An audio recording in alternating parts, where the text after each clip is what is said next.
everyone. I'm Juanica Brim, the host of Gifted in Real Life, where we discuss all things giftedness. Whether you yourself are gifted, you're parenting, counseling, or helping to launch a gifted learner, this is a place for you to come and have discussions without the fear of judgment. Like I said, I'm your host, Juanica Brim, and today we don't have a guest, so I am going to be just going into detail about the reason I started this podcast and a little bit more about my mission. So just to give you a little bit of background about me is I'm a former teacher of the public school system. I taught in multiple states.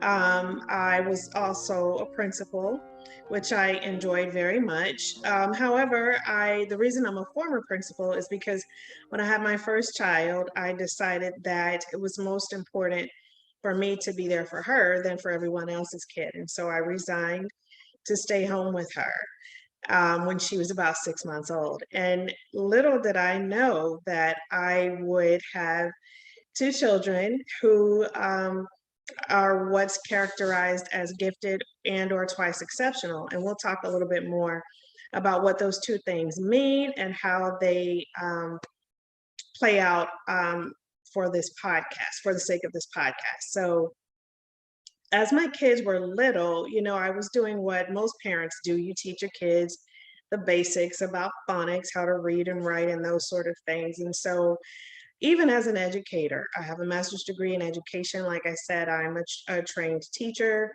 So I have experience, I have exposure. One thing I will say, though, is that my experience was at the secondary level. So the lowest grade that I had taught at the time of my first child was 8th grade. So I've taught 8th grade through 12th grade. And so because she was my first, and I'm just sort of a studious person anyway, I like to learn and read and all those sorts of things. It was just fun for me. I didn't really notice that she was doing things that were not typical for kids her age. And so it really became apparent when I had my second child, who's a boy, and he did some similar things. And I wasn't even in his face with it. So I thought that he had caught some things through osmosis, which he did, but a lot of things that he learned were self-taught. And so I began this journey, just trying to figure out how my kids learn best. I wanted to know that. So I actually got them both tested to see what I could extract from a formal evaluation about some strengths and weaknesses that they had that I maybe wasn't aware of. And so sure enough, I was able to get confirmation that at that time, what I thought about their ability to be accelerated was true. And so a lot of it was gut instinct. Like at times I would see things and then I would deny it to myself. And I think that's probably common for a lot of parents, whether you're an educator or not, because you have this baby and you see them and sometimes you notice things and sometimes you don't. But when they're little, like toddlers, even like before they're a year old and you see them do things, a lot of times you second guess it. And this can go on for years. There allegedly is a report that there are over 230 million people in the United States who are gifted and they don't even know it. Now, what that means is you have some imbalances in your life and imbalances in your ability to do things, get things done, whether that's in a fast way or a slow way, because I mentioned a term twice exceptional. It's a person who is gifted, but they also have one or more learning deficits. And so I look at it as God's way of kind of balancing out people who have the ability to be exceptional in one or more subject areas. So I want to talk today about some different types of learning disabilities or deficits and some things that you might see if your child has the ability to learn quickly, because that's what giftedness is, right? It is a person who can learn things at a more quick rate than someone their same age peers. And a lot of them get such a bad rap in school just from the term alone being labeled as gifted. And I just caution adults to remember the child didn't choose that label. It's not a reflection on you. It's not even a reflection on that child from the standpoint that they have no control over that. Like they were literally born with a brain that works differently from kids their typical age group. And even from a social, emotional perspective, like there are so many dynamics that can be at play. And I want to dispel some myths. Like, for example, some people think that people who are gifted are odd or strange, and some are not. But what's strange anyway when it comes to a person's personality? I mean, I think everybody is different because nobody is the same, and that's a good thing. I think it should be celebrated, but I also know what it means to be different from everyone else and to think differently from people, especially when they have an opinion about the way they think you should think. So I think that the best thing that we can do is to help. I'm talking about kids who are gifted, help them along by showing them compassion and taking a minute to think before you speak, say something to them, because they are grappling with things that some adults aren't even thinking about. Like they have existential crises at a young age. I'm talking about as young as 2. I've heard some of them ask things that are so big. Like if they didn't say it out loud, you would have no idea they even thought about such things, and they shouldn't at their age. But a lot of them have a strong sense of justice, like right and wrong. They want people to be okay, and they literally, a lot of them want to save the world. And as adults, we understand that we can't do that, or we get to a point where we understand that we can't save the world, but it doesn't keep you from thinking or feeling like you should, and it doesn't always keep you from trying. So that's just a little bit about the profile of a gifted person. Like there are idiosyncrasies that you'll find with them. A lot of gifted people have some things in common, and then there are things that make them unique. And it's really difficult to wrap your hands around it because the way that the test is designed, it will pull out some things that make a person exceptional, but not everything. And not all gifted people take tests well. One of the common things that I've noticed is that they have a tendency to overthink. And I'm not saying that if you overthink, that means you're gifted. I'm not saying that. I'm going to make a lot of statements that are generalizations, and they are based on my observation, my professional opinion, personal research, and formal education. Okay, so if what I'm saying helps you, I'm really hopeful that it does. That's the whole reason I'm doing this. But don't just take my word for anything. Do your own research, and you will uncover what it is that you need to know. As a matter of fact, I think that one of the reasons that this topic is so difficult is because there's a lack of solutions, because no one thing is going to work for every kid, because gifted kids are as different as any other person. Like nobody is exactly the same. And so one of the best and most effective ways to educate a gifted learner is to give them a custom education. And that's why I'm such a huge advocate for homeschooling, and not just for gifted kids. By the way, there are instructional strategies that have been researched and they have been proven to work well for gifted learners, but those same strategies can also work for a child who is not gifted, because it's just good teaching and learning strategies. And that's the most important thing. So one of the things that I want to talk about is, like, the public school system is just not a good model for a gifted learner. And there are a lot of reasons why. And again, I'm giving you my opinion on this, and you can agree or not, that's fine. But I just hope that I can give you something to think about. So the whole purpose of our public school education was because there was an agenda. You know, we've read and heard that it was because children were expected to learn to read the Bible. And I'm sure that's true. But there were other things too that have to do with what happens to us once we become an adult, once we are expected to be productive members of society. Well, the world is run by a small percentage of people. And there are literally people who make decisions about how things work, not just in our country, but in the world. And what I mean by that is we all know what the 1% is, and the 1% controls 82% of the wealth on this whole planet, not just in the United States. And if you don't think that they did that, that came about without a strategy, then I don't know what to tell you. So one of the things that happens in public school education is that it's done by design. There's a lot of conditioning and programming that goes on, and it starts so early for our kids, and it happened to us as well. And if you're not the type of person to question things, then you're just going to go along with the status quo. And one of the things that's so detrimental is that there are some things that are not really taught, they are told. Too many things.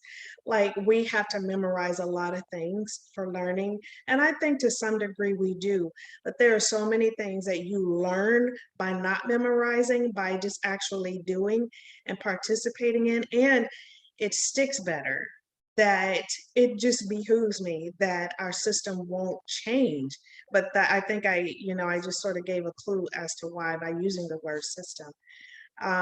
For example, I believe even as a teacher and a principal, there were things that would conflict with my philosophy of education. But you go to college, you get training, and you read these books and you're told what to think. That's a part of the problem with public school education, and not just public, but anything that is traditional that does not allow or encourage the individual to think for themselves.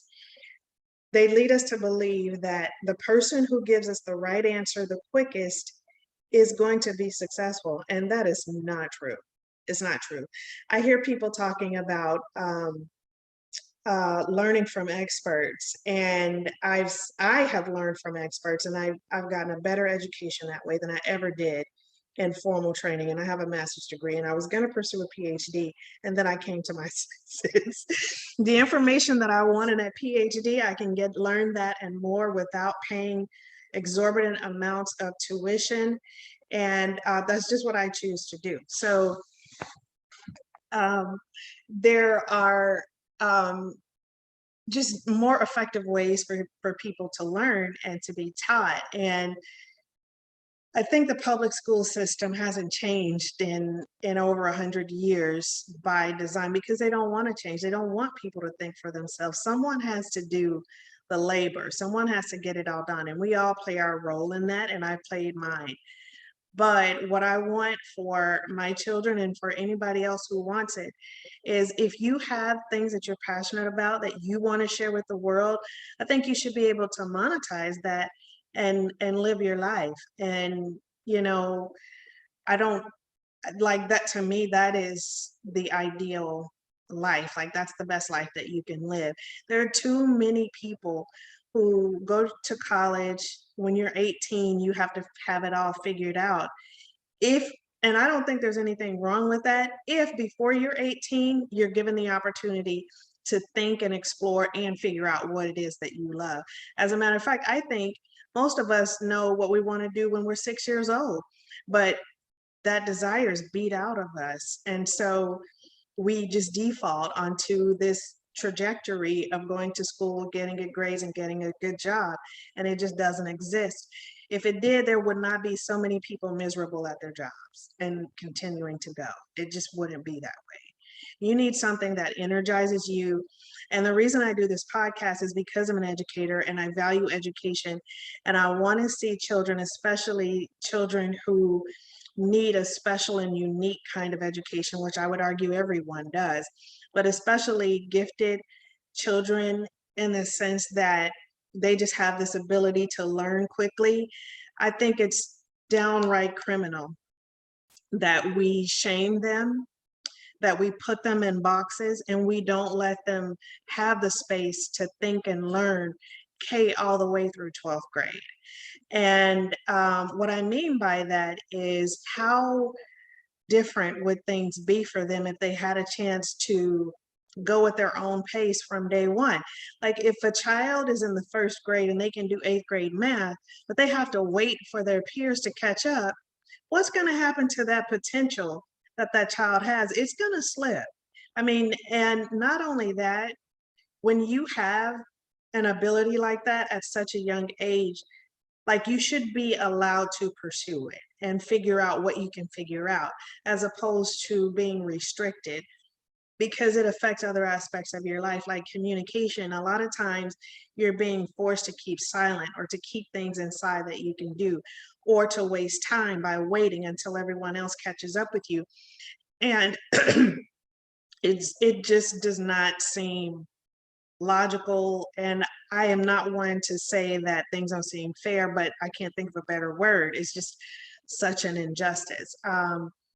And I recognize this is not an opportunity for me to blame any one group or anything like that. But I do have some strong opinions about some things that I participated in as a professional, as a teacher, as a principal. And I've had colleagues that have done it, and just people that I've observed in general. And I'm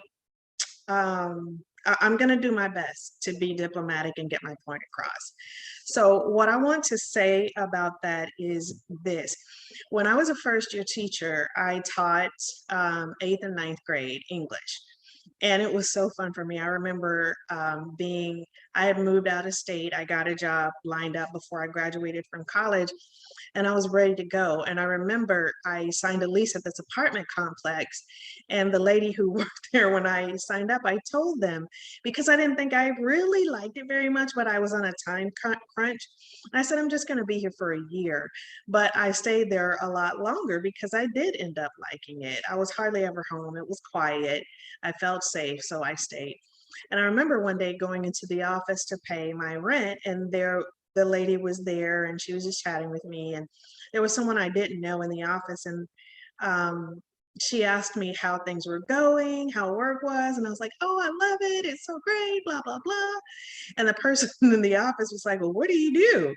And I heard her tell her she's a teacher.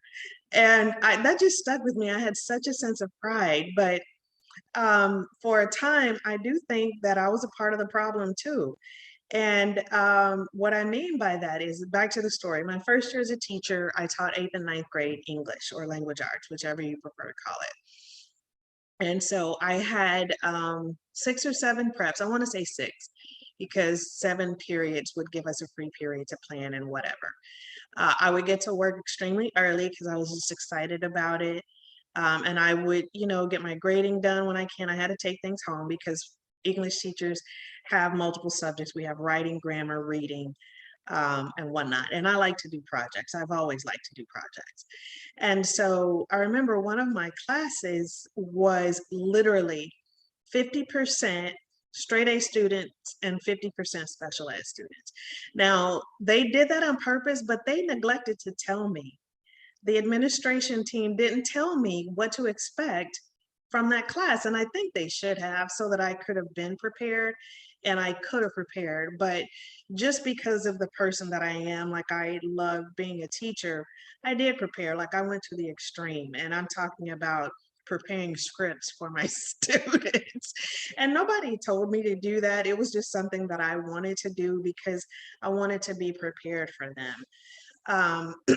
And so I would definitely try to incorporate games and projects. I remember I had a whistle, and no, I've never been a coach. I'll have to explain what that was about later. It was my attempt to infuse energy. And like I said, I like projects and just to keep kids engaged. It was just something that I wanted to do with them. So one of the things that I came to find out was that these kids were at multiple different levels. And I had a special ed teacher who came to my class. She was supposed to be a co-teacher with me, but she never taught, not one day.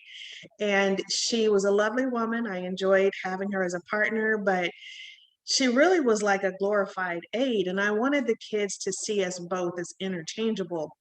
And I wanted them to see us as a guide. And so, but she just never wanted to do it. So I just let it go.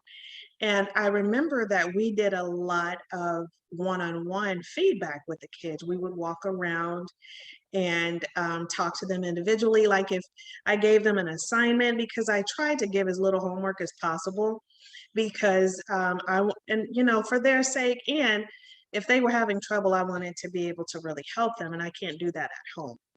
And I felt fully justified later when I had a kid in my class who um, like I couldn't relate to his home situation at all, but he was a student and I cared about him. And so he didn't give me, whenever I would assign homework, he never did it. He only did work in class. And so I called his dad and I asked him why. No, I asked his dad what I could do, what he thought would be something that I could do to get him excited and, you know, to get him to do his work. And so his dad said, well, if you can tell me something, then I would appreciate that. I'm thinking to myself, dude, I'm 21. I don't have children. I don't know. So I just took that as a cue to work with Joseph. I remember his name was Joseph. And I hope he's doing well somewhere. But so I just would pull him to the side from time to time. And whenever I would teach something new, I would check for his understanding by looking at his work. And wherever I saw that he missed the mark, I would kind of coach him through it. And whatever he gave me is what I graded. And if he didn't need a full assignment, if he couldn't do the full assignment, I didn't count the rest against him. Like I just innately modified it for him, even though I don't think I had an IEP for him. And I say that because I just remember thinking that he needed something different. And so I think that that would be a good philosophy for most teachers to have. But I think sometimes as teachers, we get so overwhelmed by the things that we have to do that we forget what's really important. And that's the kids, and it's not all the other stuff that you have to do. And a lot of blame gets thrown around on both ends. Teachers blame administrators, administrators blame teachers, you know, and everybody blames parents. I know I was guilty because to me, the worst part of teaching was dealing with parents. It wasn't the kids, never the kids. Um, but again, I have this 360 degree view of this whole system. And I just think that it's a blessing, but sometimes it's a burden, because there are going to be times when your kids might need to be homeschooled.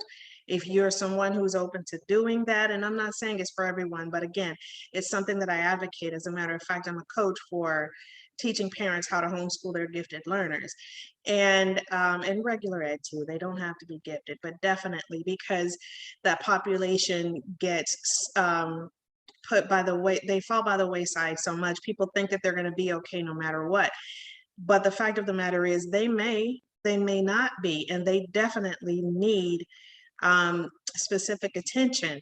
Like they need to be set up for success. They're just as at risk as what we consider a special ed student, because they can't figure everything out on their own. They're still children, and they need a guide. They need a mentor. Really, really need a really good mentor. I would even say that if there's somebody who is gifted or has training in that area, then they need that person in their life, because they need extra understanding.